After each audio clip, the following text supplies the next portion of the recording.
It's Brian Preston, the Money Guy. So I want to kind of talk about what's left out of the sales presentation. What are the risks of fixed annuities? Yeah, so, when you hear things like guarantees, just like you said, people get excited, but it's not all sunshine and rainbows. There are some things you need to be aware of. I think this is the part with insurance that I want to make sure people understand. I think insurance design is made up of, they say, okay, what are things that from a component of human nature that people are scared of, and how can we create a product that kind of checks the boxes that addresses those concerns. And so when you come through fearful times, like we just came through this pandemic, people say, man, guaranteed sounds really good. Sure. So the insurance company has to figure out how do they design a product that is guaranteed. Typically when they do that, when you're willing, because guarantee is a slow poison to long-term returns. Risk and reward go in the same boat together. That's right. So when you say the word guarantee, it doesn't fit naturally with that, because you're losing all of the risk element, which equates to return. So you're giving up a lot. So there are definitely some limitations when we talk about it. So let's talk about some of these limitations, because it's not only on rated return, it's also inflation. Yeah, that's right. So one of the biggest risks that we see with fixed rate annuities, where you have this guaranteed low interest rate, is inflation. The cost of goods rising over time could potentially be greater than the return those dollars are earning. And so we just said, let's look at a quick study of how prices have changed. And we went and looked at three common goods. We looked at a gallon of milk, we looked at a new house, and we looked at a new car. And the price those things were in 1970, when some of us were around, and then looking all the way to today. I wasn't around in 1970. You were getting close. I was close. You were getting close. My parents, I don't even know if they knew each other in 1970, but it is one of those things. What's funny is I look at these prices, like gallon of milk. Okay, that is what it is. But house, my parents' houses, they built in 1978. I was 5 years old when we moved. I still remember they built that house for $60,000. Still the house my mom lives in.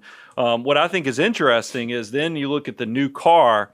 I still remember in the sometimes 76, 78, somewhere in there, my parents bought an Oldsmobile for around $2 to $3 grand. So that was probably somewhere in those low 70s. So because you can see a new car was $3,500. What I find interesting is that new cars cost more than what houses cost in 1970. It's insane. And so why does this matter? Most of us, when we enter into retirement or when we think about long-term planning, we're planning for a 20, 30, 40-year time horizon. Well, if we only plan for what things cost today and we're not thinking about what things cost 20 or 30 years in the future, there's a really good chance that we could, cut ourselves off by not having the resources necessary. Well, I mean, interest rates are in the basement right now. And it's one of those things where I think if you locked in for an extended period of time, you really could get yourself in a pickle of a situation, because it is no doubt that $1 today, 30 years from now, probably is only the equivalent of 30 cents, because the purchasing power will go down over time.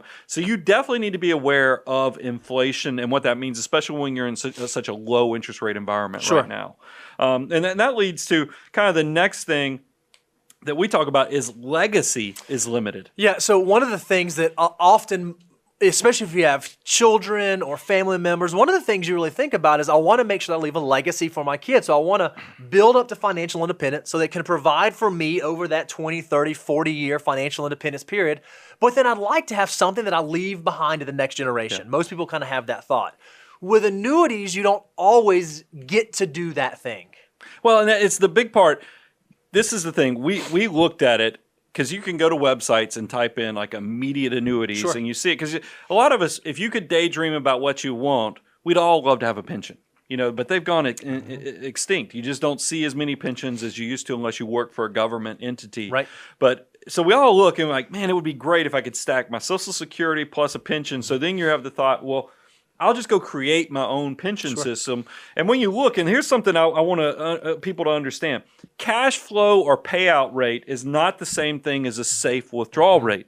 And you can go, because we did this for show prep. If you went right now and looked for a 65-year-old male what the, guaranteed for life, what your payout would be on an immediate annuity, it has a stated cash flow or payout rate that is like 5.9%. And so immediately when you hear that, you're like, whoa, 5.9% guaranteed. Sign me up all day long. Why wouldn't I want to have that in my portfolio? But it's playing a little bit of a mind trick on you because, like I said, we're so used to you. If you've watched enough shows, we talk about when you're trying to build up your financial assets so that when you get to retirement, you can pull out between 3.5% to 6%, depending upon what age you retire.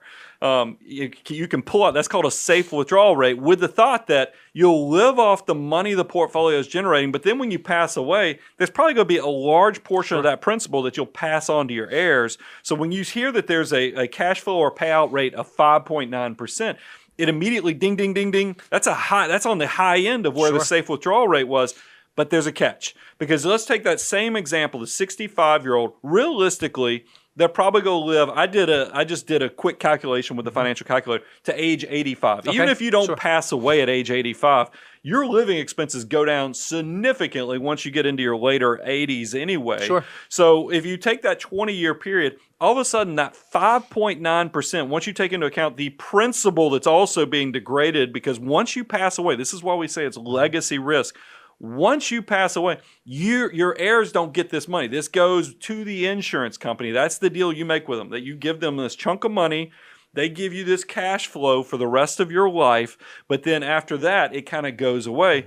Once you take into account that principal degradation, that rate of return of 5.9, which sounds like a really good safe withdrawal rate, goes down to 1.7%, because realize that 5.9 is primarily made up of you spending the money you save. You're essentially getting your principal paid back to you. Now, before you guys start writing, so yeah, you can go buy life insurance riders or things like that to protect the value of the annuity, but then you're only really doing two things. You're either increasing the cost of the product or you're lowering that rate of return, the inherent rate of return you have. So I don't know that that's the best solution if legacy building is something that's on your list of goals to do. But that's ultimately where the two sides of this discussion go, is because most people say, I want guaranteed safety. But then when you ask them several questions, they're like, so you're okay with not leaving anything to the kiddos? And they're like, no, I want to leave something over here to the kiddos. And you're like, well, those two don't go well together. So they're definitely in conflict with each other. So be aware of that, because those are the biggest concerns with the fixed annuities, is that you are going to see some inflation risk. You're also going to see some legacy risk, and those things go into play. But I want to pivot now, because more than likely, when I talked about insurance people, when you hear somebody's a financial planner, you always naturally social distance yourself, because you know they're going to start pitching you stuff. They're not pitching immediate annuities. They're not pitching fixed deferred annuities. Nope. They're pitching an investment annuity. And Bo, give them the sales spiel. What do people typically say when they go and they pitch an investment annuity? This is an exciting opportunity for tax-deferred growth. You can actually legally hide money from the government inside of annuity structure. You don't have to do the 401k. You don't have to do the 403b. You can actually set up your own tax-deferred vehicle, and you can allow it to grow into the future and not pay any tax on it. Sounds pretty good, yeah, right? Because, well, it also, once again, remember, when insurance products are designed, they appeal to some type of central thing to being human that we like. Well, we know on the fixed side, we like guarantees. Yep. Safety is good. But we also, on the other side, we like growth. Remember that whole fear and greed? Yeah. Fear and greed are the two just components that we're always fighting, and they're in battle with each other. So we've got the fear taken care of with the fixed annuities. That greed part is what comes in over here. So we know investing is naturally something that we ought to be doing with our money. We ought to make our army of dollar bills do something for us. So it's not uncommon that we have a product that's put together that should mimic these things. Yep. And then what gets them in trouble is that they usually, the promise is very simple, but when you look under the hood, they get very complicated on the fees, the structures. And I kind of want to walk through, because you said something. Tax-deferred growth is how they say you get the best of both worlds. You're not going to pay any income taxes on the growth, and it's also you're going to get investment products.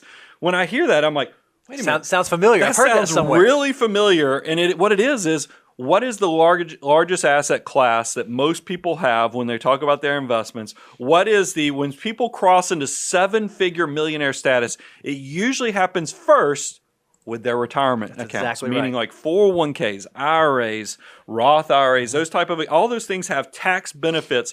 But guess what? And look, if you were trying to do a financial order of operation on where investment annuities fit into it, it would be after you maximized your 401k, after you maximized all of your IRA savings options, including Roth IRAs.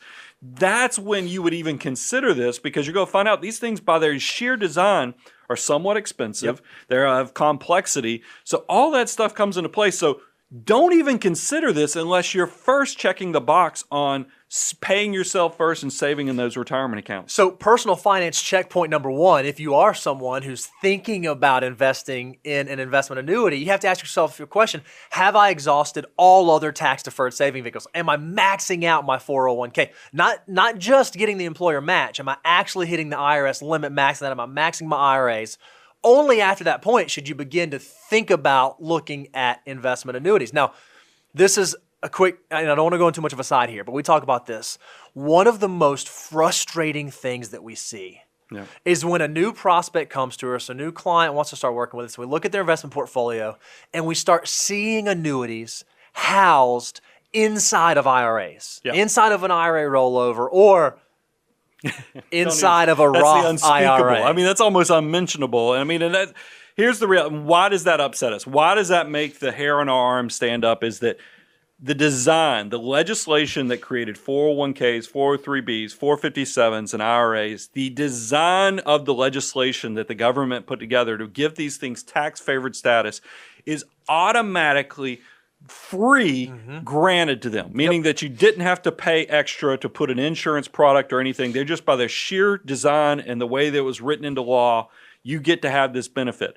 So when you stack an insurance product like an annuity inside of a already by its sheer creation tax-deferred product, you're double paying for something you shouldn't have to, for the benefit that's already just innately been given to this this savings vehicle. So when you do that, you know you're overpaying for something that was already inherently given. And then, as Bo has said, it's almost like a cuss word around here, and we have seen it, unfortunately. If you're putting if you're putting annuity products inside of a Roth IRA, which grows tax-free, that's a travesty. I mean, it turns my stomach just even thinking about it. But you see this type of stuff, and it gives me all kind of heartburn. So maybe you just heard that, and you're like, "Oh no, I'm one of those people. I have an annuity inside of an IRA, or I have an annuity inside of a Roth."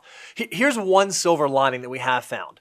Generally speaking, once you get past the surrender period, we'll talk about surrender periods in a second. It is a little bit easier to exit annuities if they're inside of the IRA structure. So if you have one that you've had, it's much less costly from a tax perspective to surrender that annuity inside of the IRA than if you were to do it outside of the IRA. So again, you have some options there, likely, but if you can avoid it, you want to make sure that you avoid that. Yeah, and you can unwind them. I mean, we're going to talk about it later in the show. If you have been sold one of these products, you're going to have to unfortunately figure out where you are. We'll get into the fee structure in a minute, but where you are in the sales and the deferred sales charges and other things. There is some plans of actions you can do to fix the wrong that was done. But last thing, just before I move on to the two different types of investment annuities, is that realize financial order of operations. I know I've already mentioned this once, but you got to respect the FOO and make sure you are maxing out, not just maximizing the match, maxing out exactly what Bo said earlier.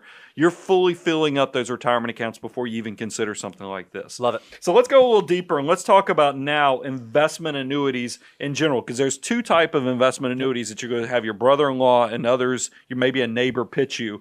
Let's kind of go ahead and educate you on what those are. Yeah, so the two we're going to focus on are, one, the variable annuity, just a regular variable annuity, and then the other that we've seen more prevalence on in the last 10 to 15 years are what are known as equity indexed annuities. Both of these are pitched with tax-deferred growth, market participation, and then likely some sort of potential for limited downside risk. That's the way these things get sold.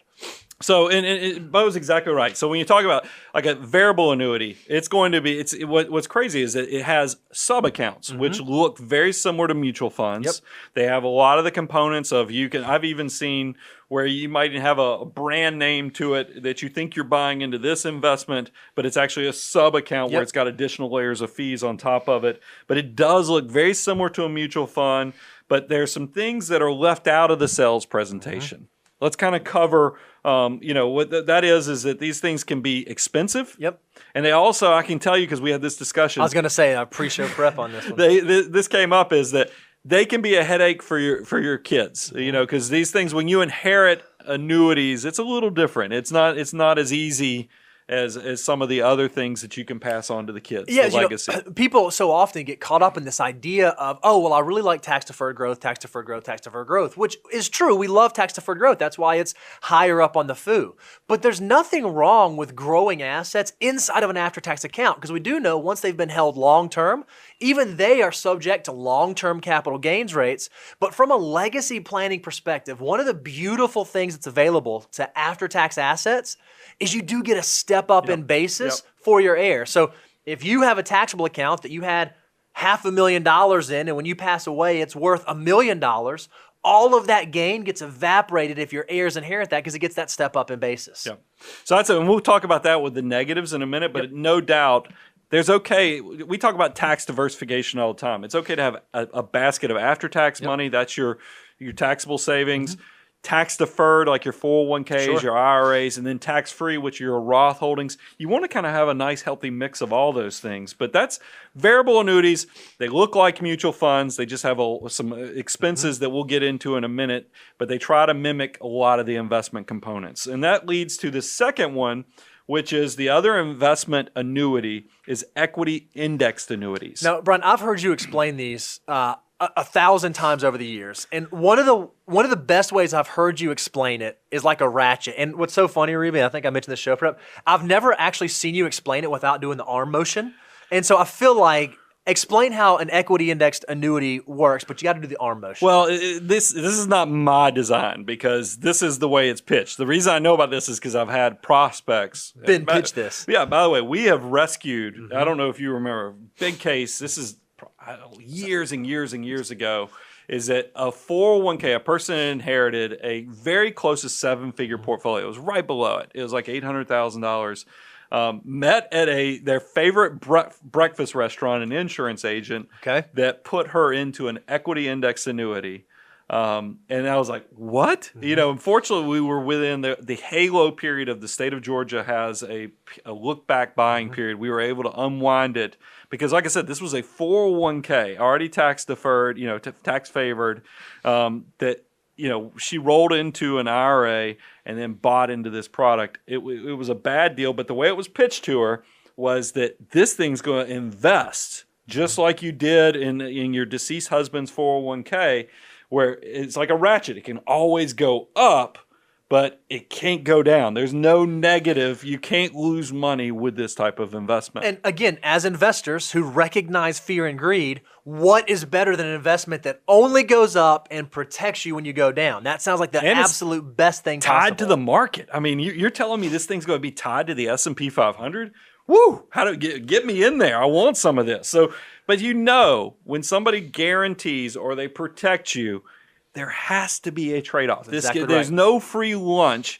There's a reason we tell you when you invest, don't invest anything in the financial markets that you can't be a long-term investor. 5 to 7 years is how long you have to be willing to let that money work. Well, guess what? Insurance companies know that rule as well. So that's why what they do is the way they can offer you these guarantees and these protections is they will control your behavior. Yep. They will put a surrender period on here that could last 10 years, 12 years, 15 years. So let's kind of break into how these things and the limitations of an equity indexed annuity.